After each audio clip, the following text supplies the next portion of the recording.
didukung oleh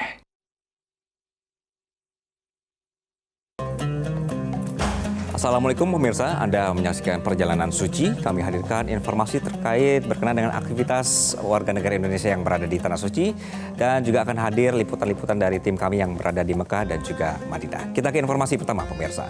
Panasnya suhu di kota Mekah yang bisa mencapai lebih dari 40 derajat Celcius menjadi tantangan tersendiri bagi para jemaah. Di tengah padatnya aktivitas ibadah, jemaah haji Multazam Utamatur diingatkan untuk memperhatikan kebutuhan cairan tubuh.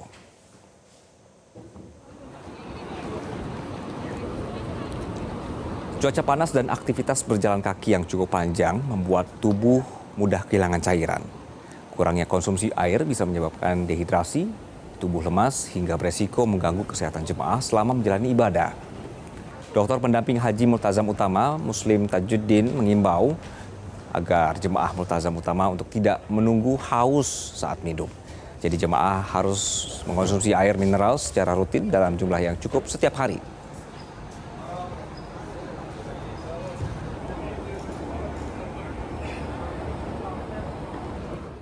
Oke, kita mensiasatinya dengan 2 sampai 3 kali dalam 15 menit kita bisa minum. Tapi dalam jumlah yang kecil, yang sedikit.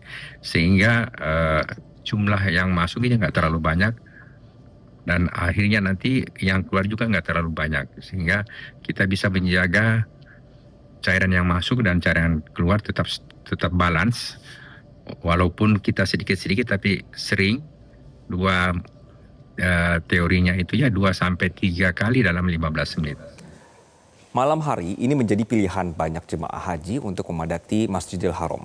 Selain cuaca yang lebih bersahabat, suasana ibadah di malam hari terasa semakin khusyuk dan juga syahdu. Berikut adalah laporan dari Bayu Praidanto. Malam hari di Masjidil Haram sepertinya jadi waktu favorit bagi para jamaah haji dari penjuru dunia melaksanakan ibadah di Masjidil Haram. Karena suhunya yang lebih sejuk dibanding kalau siang hari yang lebih panas, membuat jamaah tuh lebih memilih untuk bertahan di Masjidil Haram. Saat ini saya berada di rooftop Masjidil Haram atau lantai paling atas di Masjidil Haram bersama saudara-saudara saya yang jujur saya nggak kenal, tapi alhamdulillah mereka sangat baik gitu. Bahkan sekeliling saya juga saya rasakan tidak ada status, tidak ada jabatan, semua sama di mata Allah Subhanahu wa Ta'ala. Dan mereka betul-betul memanfaatkan waktu ini untuk berdoa, berzikir, memohon ampun kepada Allah Subhanahu wa Ta'ala dengan memanfaatkan betul waktu-waktu yang bisa luang beribadah di Masjidil Haram. Saya juga cermati jelang kurang lebih sepekan ya menuju puncak haji, jumlah jemaah haji dari seluruh penjuru dunia juga makin bertambah banyak gitu. Ini juga terkonfirmasi dari sulitnya kami untuk masuk ke dalam area Masjidil Haram gitu. Jadi kalau harus datang ke Masjidil Haram tuh 1 jam sebelum waktu sholat 5 waktu sholat wajib gitu, untuk datang agar mendapatkan tempat di Masjidil Haram. Dan tentunya momen spiritual ini jadi momen yang sangat ngebekas ya untuk saya begitu, yang tidak menyangka bisa berangkat memenuhi panggilan Allah pada tahun ini gitu. Sementara di saat yang sama banyak juga saudara-saudara kita yang masih mengantri untuk pergi ke Tanah Suci. Semoga apa yang menjadi impian jamaah haji yang datang ke Baitullah di Arab Saudi ini bisa tercapai, yakni menjadi haji yang mabrur, termasuk juga jemaah yang belum berkesempatan untuk datang memenuhi panggilan Allah bisa segera mendapatkan kesempatan. Dari pelataran Masjidil Haram, Bayu Praidanto, Metro TV.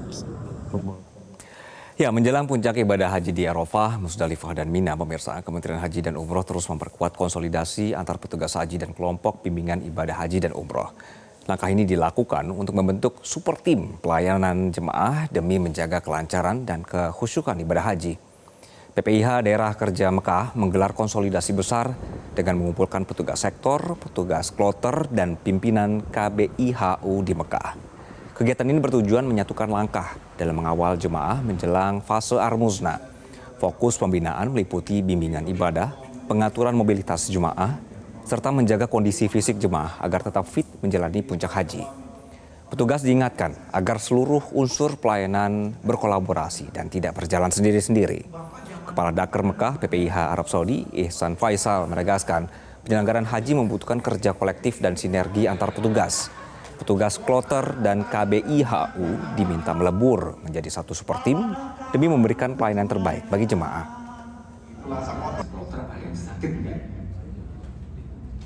Ada yang sakit nggak?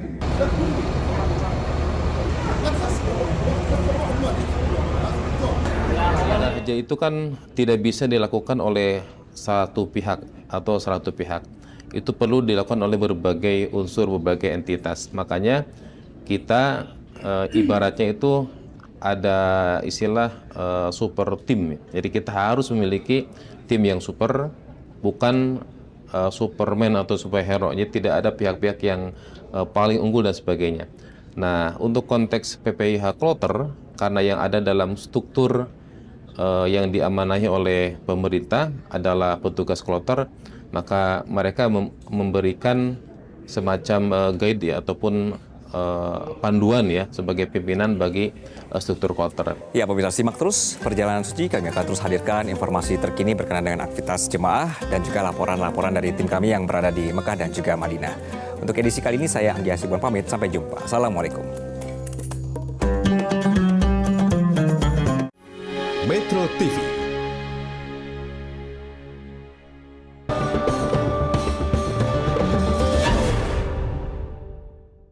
Didukung oleh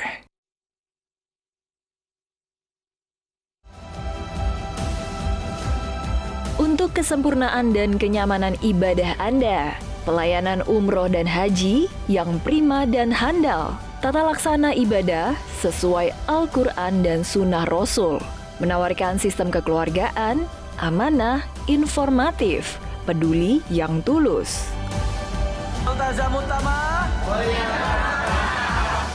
Multazam Utamatur.